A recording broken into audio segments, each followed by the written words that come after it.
Hi hello வாங்க இன்றைக்கி உருளைக்கிழங்கு பூரிக்கு எப்படி செய்கிறதுன்னு பார்க்கலாம். முதல்ல ஒரு கடாய் வச்சுக்கலாம். கொஞ்சமாக ஆயில் சேர்த்துக்கலாம். ஆயில் நல்லா சூடு ஏறட்டும். சூடு ஏறிந்து இதுக்கு தேவையான பொருள் எடுக்கலாம். இப்போது நல்லா சூடு ஏறிடுச்சு. கொஞ்சமாக கடுகு நல்லா பொரிஞ்சு வரட்டும். பொரிஞ்சிருச்சு. உளுந்தம்பருப்பு தேவையான அளவு கொஞ்சமாக சேர்த்துக்கலாம். 2 கடலைப்பருப்பு, கொஞ்சமாக சீரகம் நல்லா பொரிஞ்சு வந்துடுச்சு பாருங்கள் பொன்னிறமாக. அடுத்து நம்ம பச்சை மிளகாவை சேர்த்துக்கலாம். காரத்துக்கு எவ்வளோ வேணுமோ அவ்வளோ பச்சை மிளகா சேர்த்துக்கலாம். ஒரு 4 வெங்காயம் நான் பொடியாக நீளமாக கட் பண்ணி வச்சுருக்கேன். பொடியன்னா வந்து நீளமாக மெல்லிசாக கட் பண்ணி வச்சுருக்கேன். நீளமாக இருந்தால் தான் உருளைக்கிழங்குக்கு ரொம்ப நல்லாயிருக்கும். பூரிக்கு மட்டும் அந்த மாதிரி நீளமாக கட் பண்ணிக்கலாம். இதை வந்து நல்லா பொன்னிறமாக நம்ம ஃப்ரை பண்ணிக்கலாம். நான் கொஞ்சம் கொத்தமல்லியும் ஒரு 1/2 டீஸ்பூனு இஞ்சி பூண்டு பேஸ்ட்டும் சேர்த்துக்கினேன்.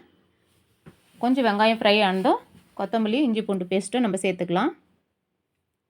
பொன்னிறமாக இது வதங்கி வரட்டும். பாருங்கள், சிம்லேயே வச்சு வதக்கிக்கலாம். நல்லா வாசமாக இருக்குது கொத்தமல்லி போட்டுருந்தோம். நம்ம இப்போ ஒரு 3 உருளைக்கிழங்கு எடுத்து நான் லைட்டாக உப்பு போட்டு வேக வச்சு எடுத்து வச்சுருக்கேன். இதை வந்து நம்ம கொஞ்சம் நல்லா நசுக்கி எடுத்துக்கலாம். ஒரு ஸ்பூன் வச்சு நல்லா நசுக்கி எடுத்துக்கலாம் ஒரு கரண்டியில். நல்லா வதங்கி வந்துருச்சு பொன்னிறமாக. இப்போ நம்ம உருளைக்கிழங்கு சேர்த்துக்கலாம்.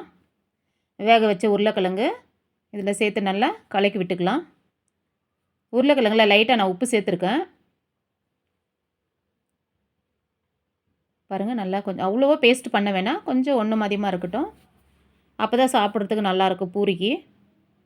லைட்டாக கொஞ்சம் மஞ்சள் பொடியும் உப்பும் சேர்த்துக்கிறேன். எவ்வளோ உப்பு வேணும்னு பார்த்து சேர்த்துக்கோங்க. நல்லா கலக்கி விட்டுக்கலாம்.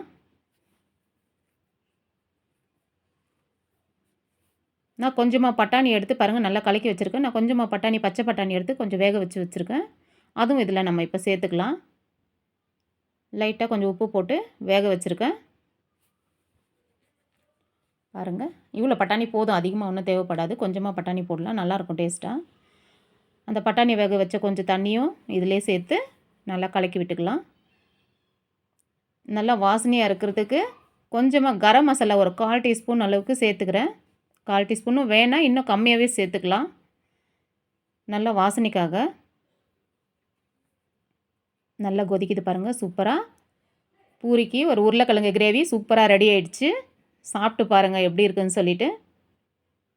செஞ்சு சாப்பிட்டு பாருங்கள், இதே மாதிரி நல்லாயிருக்கும். கொஞ்சம் பட்டாணி சேர்த்தா நல்லா டேஸ்ட்டாக சூப்பராக இருக்கும் சாப்பிட்றதுக்கு.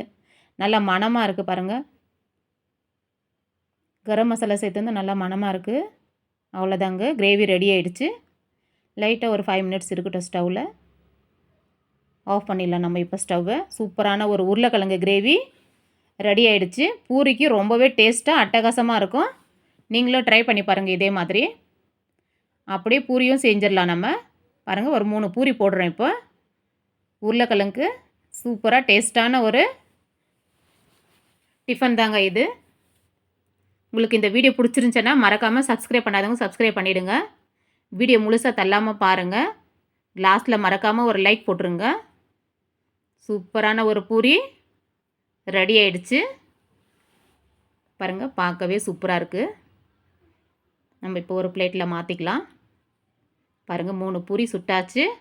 இப்போ நம்ம உருளைக்கிழங்கு செஞ்சு வச்சுக்கிறோம் இல்லையா, அதை வந்து ஒரு பவுலில் சர்வ் பண்ணிடலாம்.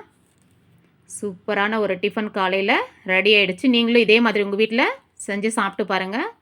உருளைக்கிழங்கு பூரி எல்லாருக்குமே ரொம்பவே பிடிக்கும், பெரியவங்கலேருந்து பசங்க வரைக்கும். ட்ரை பண்ணுங்கள். பாய்.